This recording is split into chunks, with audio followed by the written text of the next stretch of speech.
What's going on, everybody? Mortem here, this time bringing you a look at Redemption Reapers, a new TRPG that just launched yesterday from the time of this video. But I want to kick this off by saying that I absolutely do not recommend you buy this. While I think the gameplay has a decent amount to offer, there are some glaring issues, which we're going to cover first, that I think make purchasing this game pretty unappealing, frankly. Which is a shame because the actual gameplay as a TRPG can be fun at times, but let's talk about those issues. First and foremost, the price. They are charging $50 for this one, and this is a small indie TRPG. Now, theoretically, if it was a great game, that price might not necessarily be that upsetting. The issue here is that is simply not the case, and we are missing a vast amount of features. To start with, the game will only support 1080 resolution, so you can't even go up to 1440 or 4K. And as someone who uses a 4K monitor, that's a bit of a problem. But realistically, that's just the tip of the iceberg in terms of things this game is missing, and other small problems that it has. Another problem this game has is that, like a lot of TRPGs, it will let you suspend a battle if, for instance, you need to step away. But if you actually exit the game, this file just disappears, so you can't actually save in the middle of a fight and put the game down, for instance. There's also the honestly pretty bad voice acting, combined with audio levels that are all over the place. There's just plenty of reasons not to buy this game, especially for $50. If this game was like $10 to $20, maybe we could talk. But in spite of all those issues, the actual TRPG portion of this game is solid, which is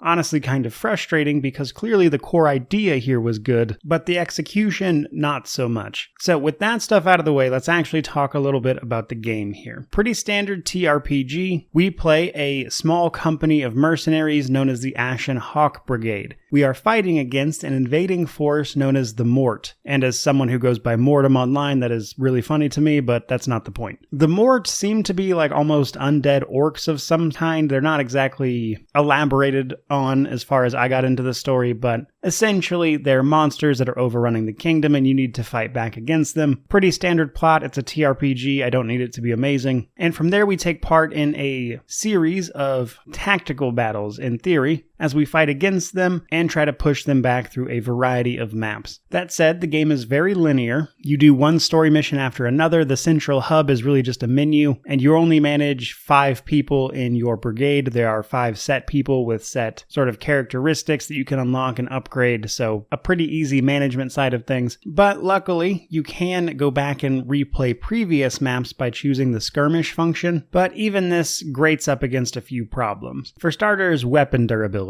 This game has weapon durability, which means the weapon you use in combat, of course, take durability damage, and once you get to a certain point, repairing that damage is pretty expensive, which makes replaying old missions for not a lot of gold, as gold is pretty tight in this game, makes replaying those missions unappealing because you don't have the gold to repair the weapons to really be doing that. But then we have the combat itself. The core idea is pretty solid. Honestly, nothing crazy as far as TRPGs go, but there's a few things in particular that I like. For starters, your team takes a turn and the enemy team takes a turn, so sort of team-based turns. However, when you click on an individual character's turn, you can move them around freely within their allotted movement until you take an action, and this will sort of reset to the movement you've used versus what's still available. So you can move a little bit, attack someone, and then keep moving. And if you have an enemy flanked, you can trigger follow-up attacks from your allies, though characters you attack will also retaliate against you, so ideally putting enemies down as quickly as possible so they don't have the opportunity to deal a lot of damage to you is ideal. As every map, each character has one healing potion, and then if you find a special spirit vein, they call it, you can replenish your life as well as your potion, giving you a little bit of survivability. And once you get all 5 of your team members and you start moving a little bit, this system feels for the most part pretty good. However, I do think it runs into some major problems as well. First and foremost, your tactical options really come down to setting up the ability to overpower the enemy. This is because your characters don't have any sort of a zone of control, as it's often called, meaning that you cannot stop enemies from just walking right around you. which means if they are in reach of your squishier back line, they will usually just walk up to it no matter how you have your characters aligned, which means it's not enough to set up a sort of defensive formation, but rather you need to just make sure your back line is just completely out of reach. The other big issue here is that when you're on a map, most of the enemies are on the map with you almost immediately, but they don't all move towards you at once. Once you reach certain checkpoints, let's call it, on the map, this will trigger certain enemies in that area to come after you and actually start moving towards you. Because of this, you can sort of slowly trigger waves of enemies and kill them slowly one at a time, and you can take advantage of this outside of a few instances where extra enemies will spawn in from like the sides of the map, that type of stuff. But this system, I feel, lends itself to more cheesy victories that are, quite frankly, a little slow in nature. The game itself will reward you extra experience if you beat each map quickly and without losing anyone, but the problem with this is the way the game works. It incentivizes you to take your time and let enemies come to you slowly in waves so you take as little damage as possible. And that's important because there are tons of enemies on each map that you're going to have to slowly root out. Now, personally, I'm not exactly wild about that type of combat, but it does feel pretty good for what it is. And surprisingly, it did feel pretty rewarding after a while once you get the feel for it. But on top of this, once you start killing enemies, gathering loot from the battlefield, you can start upgrading your weapons, increasing your stats, purchasing new abilities for each of your characters, and all of that makes for a pretty solid gameplay loop for a TRPG. It's not the most amazing I've ever played, but it's decent, which to my mind makes it all the more frustrating that the game has some pretty glaring issues around features, polish, the price itself. But realistically, I think the biggest problem with this game is the price. I think like $20 to $30 wouldn't have been so bad, but asking $50 for this is,